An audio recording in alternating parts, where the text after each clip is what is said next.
Halloween night, October 31st. Most streets are full of kids running around, laughing, and knocking on doors.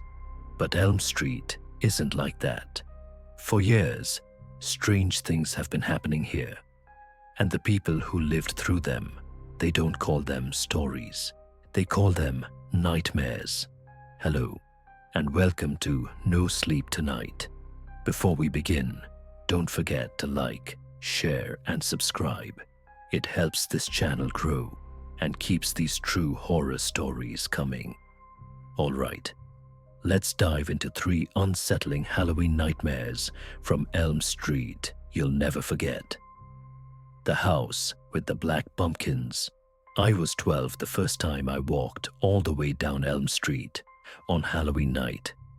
Most kids in the neighborhood wouldn't go near the end of the street. They'd cross over to the other side or turn back, whispering that the last house was cursed. I thought it was just another one of those stories kids made up to scare each other. I didn't believe a word of it. The house itself looked like every haunted house you see in movies, only worse because it was real. The fence leaned forward, half of the boards broken or missing. The porch sagged like it was ready to give way. The windows were covered with old planks, but there was something about them that made you feel like eyes were behind the cracks, watching. What made it stand out that Halloween were the pumpkins. The porch was lined with them, but not the normal kind. These weren't glowing orange with friendly faces. They were painted pitch black, and they didn't look right. The moonlight made them look wet, and the carvings were disturbing. The mouths were cut open too wide, teeth jagged like knives, and the eyes were hacked out unevenly, one always bigger than the other. It felt less like decorations and more like someone was trying to imitate a face and got it horribly wrong. When I finally stepped onto the porch, the smell hit me. It wasn't the usual sweet rot of pumpkins left too long. This was different. Sharp, sour, almost chemical, like cleaning fluid mixed with decay. It clung to the back of my throat and made me swallow hard. My friends were standing at the sidewalk, yelling at me to hurry up and knock. My heart was pounding so hard it made my chest hurt, but I couldn't back out. I raised my hand and knocked 3 times on the door. The sound echoed inside, like the house was hollow. For a few seconds, nothing happened. I was about to turn and run when the door creaked open by itself. The hallway inside was wrong. It looked too long, stretching into shadows that swallowed everything at the end. Both sides were lined with more of those black, rotting pumpkins. They weren't lit, but the hollow faces didn't look empty. That's when I saw it. At the far end of the hall, just barely visible in the dim light, something was standing there. Tall, still. I couldn't make out its face, or if it even had one. But every pumpkin seemed angled toward it, their carved mouths twisted like they were grinning for it. I stood frozen, my body locked in place. And then, slowly, the figure tilted its head to the side. That tiny movement made my stomach drop. It wasn't a trick of the light. It wasn't my imagination. Something was there. That broke me. I spun around and ran so fast I nearly tripped over the steps. I didn't stop until I was standing under the streetlight where my friends were waiting. They laughed, said I'd chickened out, said the house had been empty for years. But the next morning, I went back. The porch was bare. No pumpkins, no smell, no sign that anything had been there the night before. The boards on the windows looked like they hadn't been touched in decades. And yet, every Halloween since, whenever I walk past the end of Elm Street, the air changes. The street goes quiet. My skin crawls. And I know if I ever set foot on that porch again, Whatever was standing in that hallway will be waiting for me. The car that wouldn't pass. I was 17 when it happened. Halloween night, just after midnight. I'd stayed at a friend's house too long, and instead of calling my parents, I decided to walk home. It wasn't far, just a few blocks down Elm Street. I'd done it before. The street was empty. Houses that had been lit up with jack-o'-lanterns earlier were now dark, their decorations sagging in the cold air. The only sound was the crunch of leaves under my shoes. I remembered thinking how still everything felt, like the neighborhood had gone dead the moment Halloween was over. That's when I heard the low growl of an engine behind me. I turned my head and saw headlights creeping up the road. At first, I didn't think much of it, but the car didn't pass me. It just rolled along slowly, keeping a steady distance. I stepped off the road onto the sidewalk to give it room. Instead of speeding up, the car slowed even more. I stopped walking. The car stopped too. My chest tightened. I could feel my pulse in my throat. I forced myself to keep moving, trying to ignore it, but every step I took, the car rolled forward to match. Tires barely heard against the asphalt, never more than 30 feet back. By the time I reached the halfway point of the street, I couldn't take it anymore. I spun around, ready to yell at whoever was screwing with me. The car idled just a few yards away, headlights burning into my eyes. It looked normal enough, a dark sedan, nothing special. But as my vision adjusted, I saw it. The driver's seat was empty, the passenger seat too. The whole front of the car was vacant. The wheel twitched slightly, just enough for me to notice it wasn't locked in place. The engine revved low, steady, like someone had their foot on the pedal, but there was no one behind the glass. I stood there frozen, staring into the empty car, my breath clouding the air. For a second, I thought maybe someone was crouched down out of sight.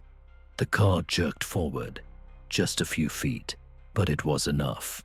I stumbled back onto the sidewalk, panic surging through me. Then it rolled again, slow and steady, closing the distance like it had decided I'd stood still for too long. That broke me. I turned and ran as fast as I could.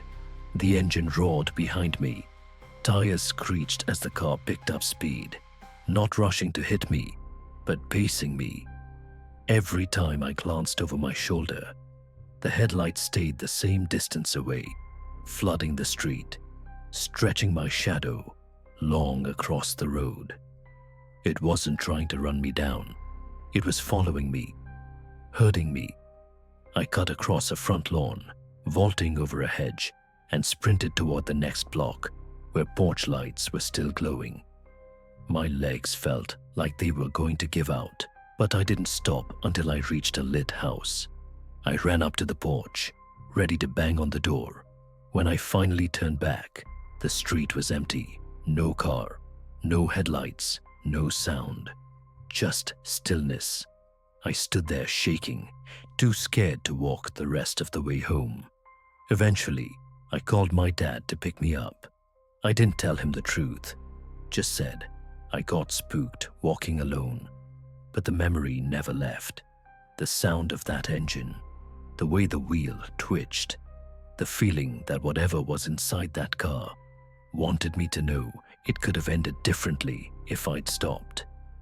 And every Halloween since, if I find myself walking after dark, I can't help listening for it. The slow roll of tires just behind me. The house party that never happened. I was 19 when it happened. Halloween night. A couple of friends told me about a party on Elm Street. I didn't know who lived there, but that wasn't unusual. Half the time, word spread about these things without anyone really knowing the host. When I got to the block, I heard the music before I even saw the house. Bass thumping through the ground, voices shouting, people laughing. From the street, the windows glowed orange and red from the lights inside, and silhouettes moved across them, like 100 bodies dancing. It looked alive, too alive for a quiet neighborhood like Elm Street. There were people on the porch when I walked up, or at least, I thought there were. A couple in masks brushed past me as I stepped through the front door, and inside, the place was packed. Costumes everywhere, ghosts, devils, skeletons, all moving through smoke and flashing lights. The air was hot and smelled like sweat, alcohol, and the faint tang of something metallic underneath it all. I remember pushing through the crowd, looking for anyone I recognized. Nobody. Just faces covered in masks, makeup smeared across strangers who didn't speak much, but always seemed to be staring too long before they turned away. I ended up in the kitchen, and that's where I met a guy in a full skeleton suit. The mask covered his face, and when I asked him if he knew the host, he just laughed and handed me a red plastic cup. I don't know what was in it, but it was bitter, sharp, nothing I'd tasted before. He leaned in close and said something I'll never forget. Enjoy the night while it lasts. Parties on Elm Street don't end. I should have left right then. At some point, I must have passed out on the couch, because the next thing I remember, the music was gone. The heat of the crowd was gone. I woke up to silence, shivering because the air was suddenly freezing. The lights were off. The house was dark. I sat up and realized the living room was empty. The floor was covered in dust. Cobwebs hung in the corners. The decorations, the lights, the people, all of it was gone. It looked like no one had lived there in years. Panic hit me, and I bolted for the door. When I stepped outside, the street was silent. No cars, no voices, no one on the porch. Just Elm Street the way it always looked after midnight, dead. I ran until I reached my friend's house and hammered on the door. When he opened it, he looked at me like I'd lost my mind. He swore the house I described had been dark all night. No music, no party, nothing. The next day, I went back. The house was still there, abandoned, windows broken, weeds growing through the steps. But on the porch, sitting by the door, was my red cup, the one I'd been holding when I woke up. I didn't touch it, and I never set foot on Elm Street after dark again. But sometimes, on Halloween night, I hear it. The muffled thump of bass, laughter echoing faintly from that block, like the party is still going on inside. Halloween is supposed to be fun, but not here. Not on this street. If you've ever had your own Halloween nightmare, let me know in the comments. And don't forget to like, subscribe, and ring the bell for more true horror. Because Halloween may only come once a year, but the nightmares never leave. Thanks for watching No Sleep Tonight. I'll see you in the next video. And until then, sleep well.